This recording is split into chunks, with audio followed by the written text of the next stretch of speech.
नमस्कार. पाहूयात आजच्या काही ठळक घडामोडी. तरुणींना अंधारात खोलीमध्ये बसण्याची सोय केलेल्या क्रेझी लव्हर कॅफे मालकावर गुन्हा. कोणताही परवाना नसताना तरुणींना अंधाऱ्या खोल्यांमध्ये बसण्याची सुविधा पुरवणाऱ्या रावेतमधील क्रेझी लव्हर कॅफेवर दहशतवाद विरोधी शाखेने छापा टाकून कारवाई केली. कैलास किसन काशीद, राहणार तळेगाव दाभाडे असे गुन्हा दाखल झालेल्या आरोपीचे नाव आहे. येथील ब्लूमिंग डेल अपार्टमेंटमधील क्रेझी लव्हर कॅफेमध्ये संशयास्पद प्रकार सुरू असल्याची माहिती पोलिसांना मिळाली होती. पोलिसांनी छापा टाकला असता बाहेर केवळ कॉफीचा बोर्ड लावला. आतमध्ये अंधाऱ्या खोल्या तयार करण्यात आल्या होत्या व तिथे तरुणींना बसण्यासाठी जागा उपलब्ध करून दिली जात होती. एमडी ड्रग्ज बाळगणाऱ्या तस्करास वाकडमध्ये पकडले. एमडी ड्रग्ज विक्रीसाठी आलेल्या एका तस्कराला पोलिसांनी सापळा रचून त्याला अटक केली. वाकड येथील कसपटे चौकाजवळ पोलिसांनी केलेल्या कारवाईत 27,000 रुपये किमतीची मेफेड्रॉन ड्रग्ज आणि इतर साहित्य जप्त करण्यात आले. कमलेश भगवान ससाने, वय 35, राहणार बानेर असे आरोपीचे नाव आहे. शिवसेनेच्या लेटर हेडवरून पालिका अधिकाऱ्यांना पत्र देण्याच्या प्रकारावरून खासदारांचा संताप. शिवसेना एकनाथ शिंदे गट पक्षातील पदाचा तसेच लेटर हेडचा गैरवापर करून नागरिकांना जाणीवपूर्वक त्रास दिल्यास पक्षातून त्यांची आता हकालपट्टी करण्यात येईल असा इशारा शिवसेना उपनेते तथा खासदार श्रीरंग बारणे यांनी पिंपरी चिंचवड शहरातील पदाधिकाऱ्यांना दिला. पक्षाच्या पदाधिकारी व कार्यकर्त्यांनी जबाबदारीने वागावे. काही पदाधिकारी पदाचा तसेच पक्षाचे चिन्ह असलेल्या लेटर हेडचा गैरवापर करतात. लेटर हेड देऊन माहितीचा अधिकार वापरून नागरिकांना त्रास देण्याच्या हेतूने अधिकाऱ्यांना पत्र दिले जात आहेत. याबाबत काही तक्रारी प्राप्त झाल्या आहेत.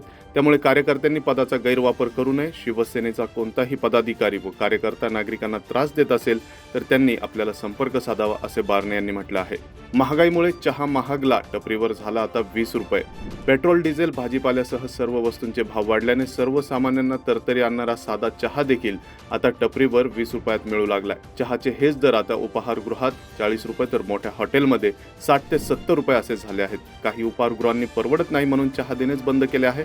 व्यावसायिक गॅस सिलेंडर महाग झाल्याचा हा परिणाम असून साध्या चहाला देखील आता सामान्य माणूस महाग झाला आहे. सर्व्हर डाऊन झाल्याने निगडी येथील दाखले वितरण प्रक्रिया ठप्प. निगडी येथील अप्पर तहसीलदार कार्यालयात सर्व्हर डाऊनची समस्या निर्माण झाली आहे. त्यामुळे ऐन शाळा महाविद्यालय प्रवेशावेळी निर्माण झालेल्या या तांत्रिक बिघाडामुळे उत्पन्नाचा दाखला, जात प्रमाणपत्र, रहिवासी दाखला यासारखे महत्त्वाचे दाखले वेळेत मिळत नसल्याने नागरिक त्रस्त झाले आहेत. सध्या विविध शैक्षणिक अभ्यासक्रमांचे प्रवेश आणि शासकीय योजनांचे अर्ज भरण्याची लगबग सुरू आहे. यासाठी उत्पन्न, रहिवासी दाखला, जात प्रमाणपत्र, डोमिसाईल दाखला, नॉन क्रिमिलियर आणि ज्येष्ठ नागरिक प्रमाणपत्र यासारख्या दाखल्यांची गरज असते. मात्र अप्पर तहसीलदार कार्यालयातील सेतू केंद्रात गेल्यावर सर्व्हर डाऊन आहे अशी उत्तरं मिळत असल्याने विद्यार्थी आणि पालक हवालदिल झाले आहेत. महापालिकेच्या तिजोरीत 230 कोटी जमा. महापालिकेच्या कर आकारणी व कर संकलन विभागाने चालू आर्थिक वर्षात 1 एप्रिल ते 26 मे या कालावधीत 230 कोटींवर अधिक मालमत्ता कर वसूल केला आहे. आतापर्यंत शहरातील 2,32,385 मिळकत ग्राहकांनी मालमत्ता कराचा भरणा केला आहे. उर्वरित मालमत्ता धारकांनी लवकरच देयकं भरावीत असे आवाहन महापालिकेचे उपायुक्त सचिन पवार यांनी केले आहे. आळंदीतील ज्ञानेश्वर मंदिरातील चोरीच्या प्रकरणानंतर आता सुरक्षा व्यवस्थेसाठी AI तंत्रज्ञान वापरणार. आळंदीतील संत श्री ज्ञानेश्वर महाराज संजीवन समाधी मंदिरात घडलेले चोरीच्या गैरप्रकारानंतर संस्थान कमिटीने सुरक्षेच्या दृष्टीने कठोर पावलं उचलली आहेत. यापुढे मंदिरातील सुरक्षा व्यवस्था डिजिटल आणि हायटेक करण्यासाठी थेट कृत्रिम बुद्धिमत्ता AI आणि थम्स ID यंत्रणा ERP सॉफ्टवेअर कार्यान्वित करण्यात आल्याचा निर्णय घेण्यात आला आहे. याबाबत मंदिर संस्थांच्या वतीने माहिती देण्यात आली. प्रमुख विश्वस्त डॉक्टर भावार्थ देखणे, पालखी सोहळा प्रमुख राजेंद्र उमाप आदी यावेळी उपस्थित होते.